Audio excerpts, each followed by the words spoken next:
Hi, amazing day mga kakotse. Na tapos na nating mabidyohan ang Hilux G, Hilux V or Conquest. Ngayon, may mga nagre-request. Kakotse, paano naman yung E? Baka meron kang video ng E.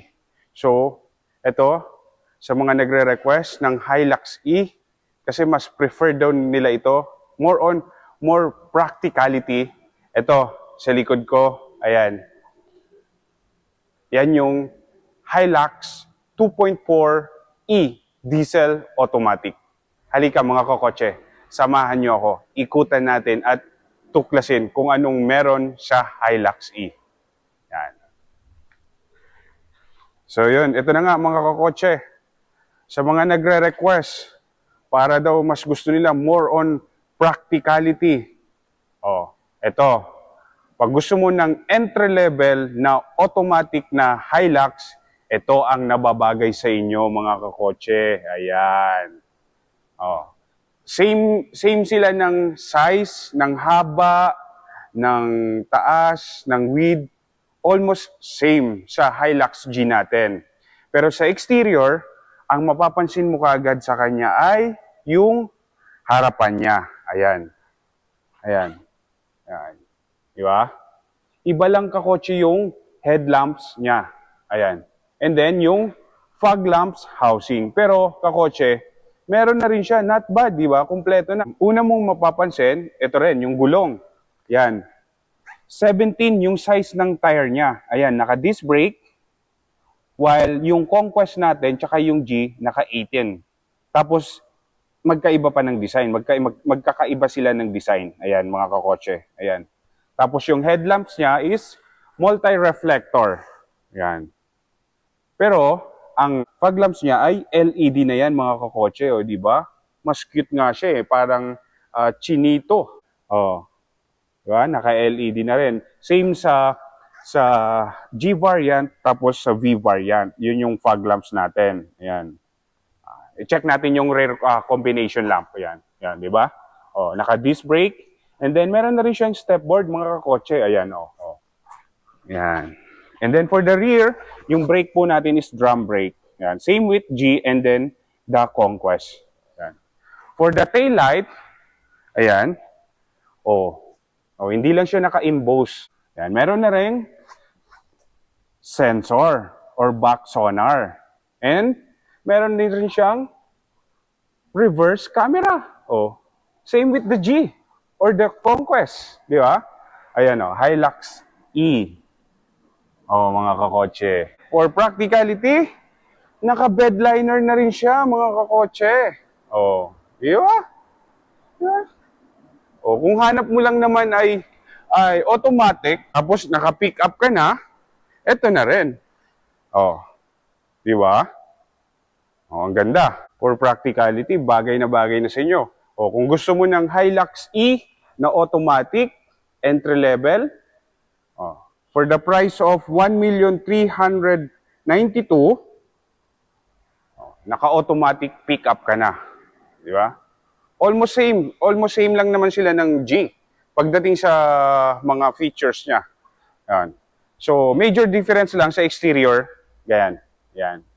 Di ba? Yung fog lamps, headlamps, yan. Tapos yung tire design and yung size niya. 17 ito, tapos 18 yung sa G natin. Okay? Yan. Di ba? O. Tapos, mapapansin nyo, plain lang siya. Wala siyang over fender. O. Wala, di ba? So, pwede mo siyang bihisan. Di ba? Pwede mong papormahin. Pwede mong paangasin. Di ba? Wala siyang over fender. Yan. Okay? Yan. Yan yung exterior niya. O, isang ikot mga kakotse. Para bago tayo pumasok sa interior. Ayan. O, di ba? Yan. O. Naka-chrome yung outside side mirror natin. Door handle, naka-chrome. O. O. Yan. Wala lang siya kakotse dito. Pag binuksan mo, ito. Pag binuksan mo, wala siyang tailgate assist. Ang tailgate assist po, mga kakotse, Yun yung parang pag binuksan mo to, magaan lang. Like sa G, sa Conquest, oh, wait lang po kakotse, para masulit, para naiintindihan nyo kung ano yung tinutukoy ko. Halika. Yan. Ito, meron tayong G dito. Oh, punta ko sa rear, sa tailgate assist. Ang sinasabi ko, yan, pag binuksan mo, magaan. Ayan, oh. Magaan siya, kaya ng one hand. Kahit isang daliri ko lang, oh, kaya kong buhatin. Diba? Yan. Kasi, meron siyang tailgate assist. Yan po yung G variant. Yan. Isa pa yung sa mga difference ni Hilux G sa E natin. Yan. Okay? So, yun. Tapos na. So, pasukin na naman natin yung interior, mga kakotse, no? So, halika. Samahan nyo ako sa interior. Halika. Dito sa interior natin, same with the G. Pagpasok nyo, ayan. Yan. Naka-silver trim. Pero naka-fabric po yan. Ayan, fabric seats. Ayan, oh, fabric seats. 'Di ba? Oh, with silver accent. Pero powered mirror and then power retractable. Ayan. Okay? Mga kakotse. Ayan. Same with the G. Oh. Oh, manual din po yung driver side. Yan. 'Di ba? Oh. Yan.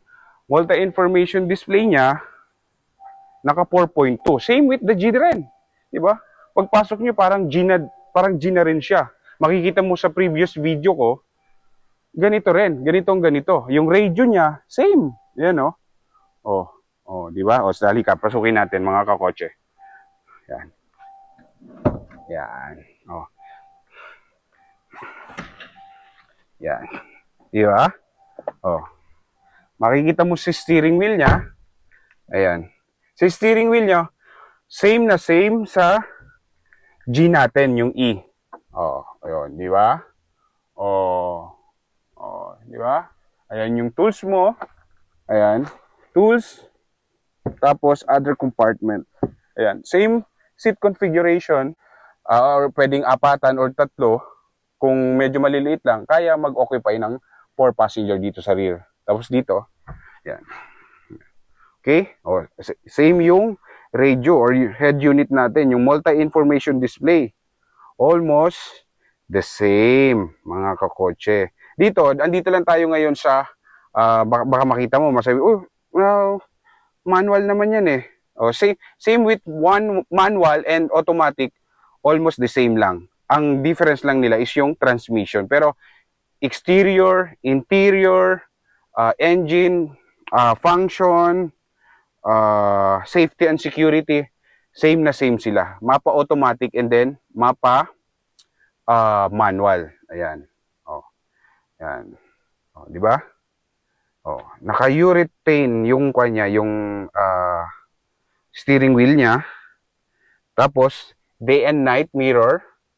Unlike sa Conquest, may auto dimming. Same with the G. Parang ito, dito nga, parang nakapasok rin tayo sa G. Di ba? Door trim, fabric with silver ornament. Okay. Volume up, mode, pag-sync ng track, voice recognition, pag-answer ng call, pag naka-Bluetooth, ayan. Multi-information display. Di ba? Ito. G na G. Saan ka pa? G na, mga kakotse.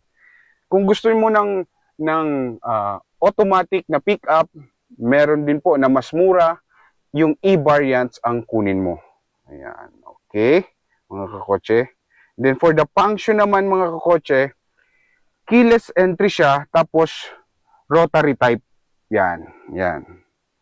Yung yung ignition niya po is rotary, hindi po siya push start.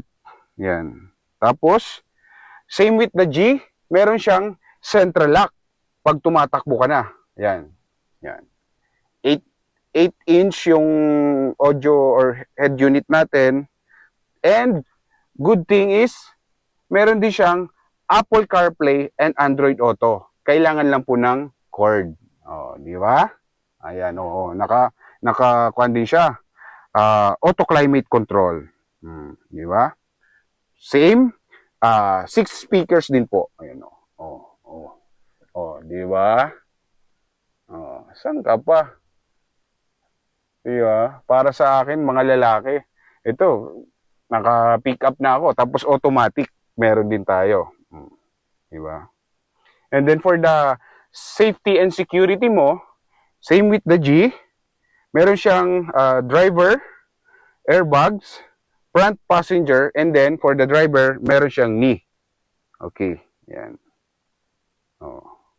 Di ba?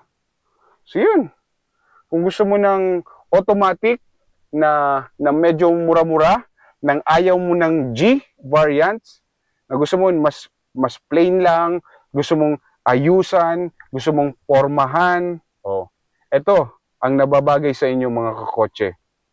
Ang Hilux 2.4 4x2 E automatic. And then meron din pong manual nito. Yan, di ba? Kakotse. Yan. Yan. Okay. Yan. So yun lang mga kakotse. Kung meron kayong katanungan, meron kayong clarification, may itatanong kayo kung magkano yung down, magkano yung monthly, message lang po kayo, comment lang po kayo. Sasagutin po natin kaagad yan mga kakotse. So yun lang. Hopefully napakita ko sa inyo kung ano yung difference ng E sa previous video natin ng G, and then yung Conquest. Ayan. Ang next or last video natin, yung top of the line, which is the GR Sport ng Hilux. So yun lang mga kakotse, maraming salamat po sa pagsuporta at panunood sa aking channel. Ingat and always drive safe. Bye!